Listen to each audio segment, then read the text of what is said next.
I'm pretty sure most of you know where this image is from, and it's from the Parkour Civilization video that has gained a massive following. And last year, I attempted to make a parkour minigame in my little server thing, and I never finished it, but I would love to finish it now. Some of the inspiration for this is the Hermitcraft Decked Out 2. I guess not really Parkour Civilization because it came out before I really saw that, and just the game design field in general, since that's what my major is in college. Anyway, today we're getting started with planning, maybe gathering some materials, maybe even some building. We'll have to wait and see. But let's get right into it.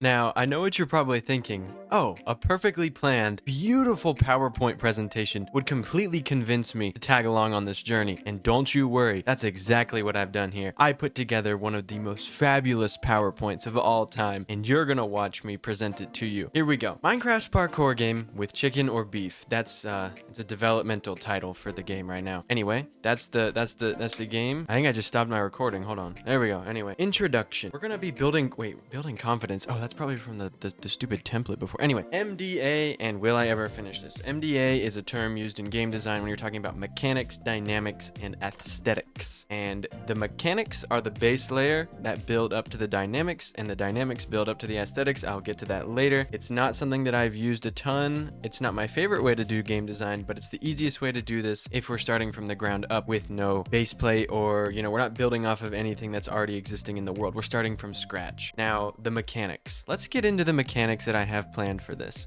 So there's parkour, right? You move your character, WASD, front, back, left, right, jump, crouch, the basic 6 buttons. That's the basic mechanics of this. It is your user input, you know, jumping and stuff, and that's pretty simple, right? But some of the other mechanics are gonna be pretty unique and pretty diverse. Look at this. We have different levels of difficulty. If you know anything about Parkour Civilization, you know that if you start on the bottom, that is the lowest level, and as you go up, you gain, I guess, fame. You know, you get the different titles or whatever. And in my game, I want to have it to where, you know, the first level is nice, easy, and chill, and you can learn the mechanics there. But then as you go down or up, depending on how we build this, it gets more difficult. Also, there will be like a coin system, I think, or maybe a currency system inside the game so that it has a high level of replayability, because that's what you want when you're making a game. You don't want to make a game and have it have no replayability, because if you do that, then someone's going to play it once and never come back. Maybe also a leaderboard system, because I know people out there are super competitive, and if they see they're on the leaderboard at the 3rd place, maybe they want to grind for the 1st place. We'll see. Also, there might be some hidden things, some puzzles, you know, that's for me to decide later on. But the basic mechanics, jumping, different levels of difficulty as you go down this parkour mini game. It's not going to be like just 2 or 3 jumps and you get to the end, you're, oh, look at me. I want it to be in depth. And that's why we have dynamics. Yes, that comes next. I don't know why the text looks like that anyway. But the dynamics section, players will use their skills. I mean, some of you have skills, right? To traverse the game and collect the coins to use them as they go down or up. And you can use them to buy stuff at this shop that I'm thinking of. So when you get to the end, or you die, maybe, let's say it respawns you in an area where you can use coins that you've gathered to buy stuff. None of this is going to be implemented. I'm not sure how any of this is implemented into the actual thing. We will figure that out later. This is just the ideas we're carrying with us. So they get their coins at the end. Maybe they want to buy a speed boost, a jump boost, something for their next run, you know, and then when they go to their next run, it will somehow know that they purchased that and it will give that to them. Or they could use these points to, you know, buy their way up the leaderboard. Maybe that's how the leaderboard works. Maybe you deposit 10 coins and your score is 10. Or you could use those 10 coins to buy a power up like I mentioned. Or you could use them to unlock new zones that go farther down, farther up, so you can make more coins on your journey. Also, something I forgot to mention, the mechanics. I wanted to add some sort of timer. Did I not? A timer system in here because it's on a server and I don't want people to spend a long time in there. So we'll get into that. That's going to be difficult. I don't know why this is in the dynamics section, because you're going to have multiple people that want to run it. Maybe you want to run it at the same time as someone else, but they're already in there and they've been in there for 5 minutes. So you know that the timer has maybe 2 or 3 minutes left, so they can wait and then wait their turn and go into the next section. Anyway, entrance fees, maybe they have an entrance fee with the in-game currency of the world, not the game, the server currency. And I don't know, maybe these players have mapping and route optimizations. You know, they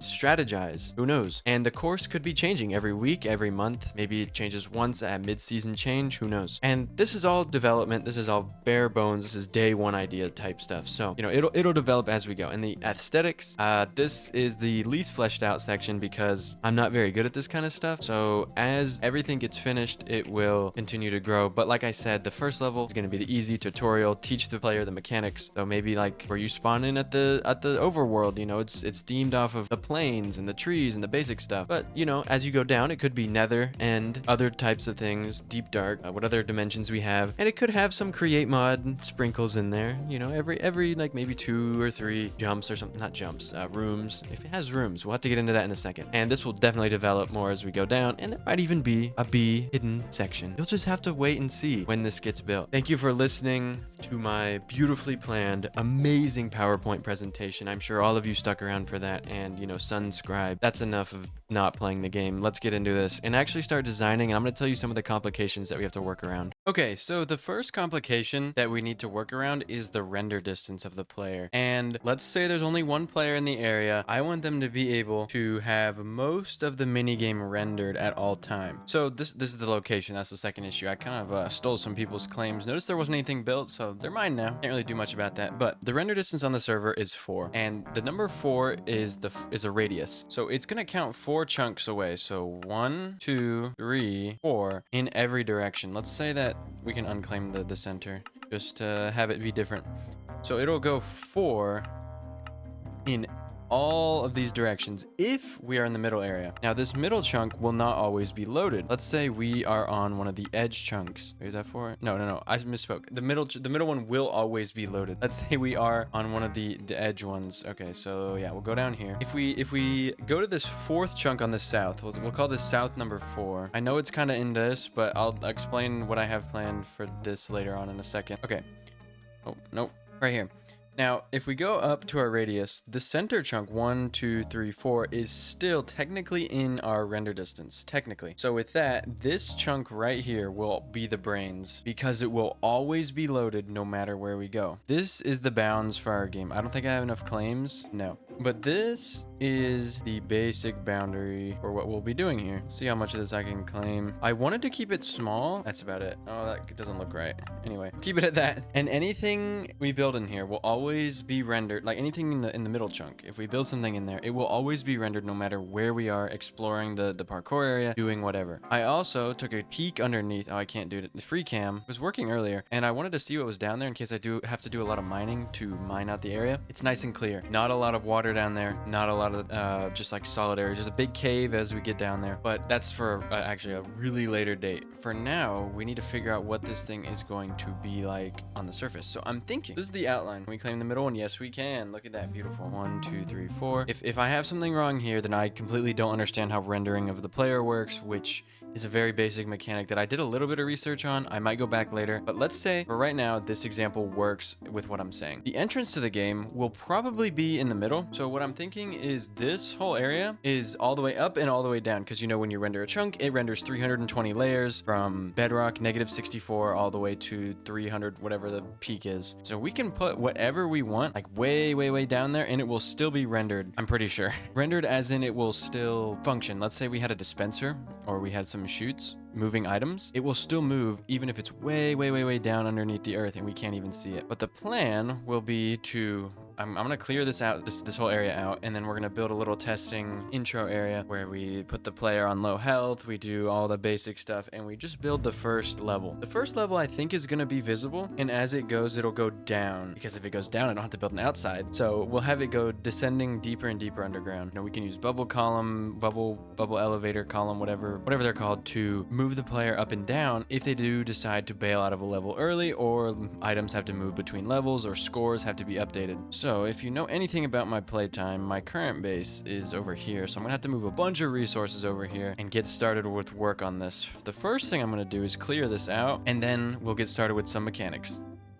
So while this background footage plays of me just mining and placing blocks, I want to talk about simulation distance and render distance on a server, so I can hopefully maybe get some help and understand how this actually does work, because I can't find anywhere that documents it in a good, easy to understand way of how a Fabric multiplayer server simulates the server around the player. So if we look at this little diagram I made, I want all of 4 of these chunks to be rendered to the server, to be ticking, right? So when I was doing testing with Shadow Fox about a few minutes, a few hours, I don't remember how long ago, we discovered that when the simulation distance was set to 4 and the render distance was set to 4, I could only see what he was doing from about 2 chunks away. So he was standing in chunk 3 and I was standing in chunk 1, and I could see what he was doing, but as soon as I moved to the middle chunk, I couldn't see anything that he was doing here. Now, I don't know what the issue was, because I thought that simulation or render distance was a radius. And then I found somewhere online that said that simulation distance in Java has a minimum value of 5, and ours was set to 4. And then also it says if the render distance is less than the simulation distance will be set to the render distance. So I was like, okay, something's probably off here. So then I set both values to 8 just to test. Maybe it was using it as a diameter and not a radius. And as soon as I set it to 8, I could see Shadow Fox from 8 chunks away. So I'm assuming that something was weird in that config, and for now I have it set to 8 chunks, render 8 chunks simulation distance, and I can see and render all of these chunks around me. Maybe the 8 is still the diameter, and I'm rendering 4 chunks towards Shadow Fox. Shadow Fox is rendering 4 chunks towards me. I don't know. I think I don't understand this correctly, but for right now, this grid, this what is this, 9x9 chunk of block or of chunks is the correct size, with the middle one being always rendered. So yeah, let's get into actually designing some of this rather than just talking about theories and stuff. Here we go. I've done a little bit of building. It's been a little bit of a few days. I don't know, 1 or 2 days since I last recorded a clip, but here we go. So this is the beginnings of the game, the actual physical game. Here we go. Don't pay attention to my health, but we have a door, you have a little lobby area, and then you have the actual entrance. So to get into the game, you're going to have to set your spawn at this bed and then either use this campfire, or for right now I have this quick way. You know, you just automatically do it.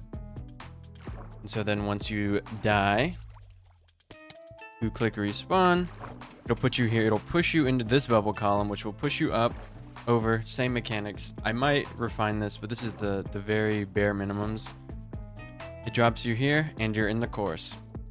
So from here, this is the entrance. The entrance and the exit will be different. The exit's going to be, I guess, kind of like the shop thing that I was talking about. But, oh, hold on. Yeah, I don't know. Anyway, this is where it will actually start, and then we'll just go on from there. And we'll have the brains and stuff will be in this chunk right here. This starting area is close enough to the brains of the brains of the operation that I think it'll be loaded in whenever I am over here in the lobby area. So there are 2 things that this lobby area needs to have. One is a door, so you can't access the game if it's night. Because if you can access the game at night, you can sleep in this bed and leave really fast, and it will put you inside the bubble column, and you'll go up there and you'll take the damage, but that's only if you have nothing in your inventory. Another thing is we need a bunch of documentation and signs that say, please have nothing in your inventory, have no XP, or else you will break the game. Because if you have a grave will spawn here, and a grave will spawn here if you have stuff in your inventory, XP, items, anything. So we need to have tons of documentation like that, so then people just put their stuff away and then come to the game. We'll probably do a warp or something as this gets more fleshed out. The actual level design, I haven't started that yet, and I think I'm going to save that for maybe not a live stream. We'll do that not together, because I want to do the level design and then show it off to you. But I think that's going to be it for the introduction video. We have the basic mechanics of getting you ready to play the game all fleshed out. I also need to do a power plant, because I wanted to use some create mod stuff for the doors and stuff over here, but I need power. So I think I'm gonna put a steam engine power plant underground in this area, and then have it branch off in every direction as we need it. Why does this keep happening? Is someone unclaiming my chunks, or are they just not loading in? This is still technically my claim.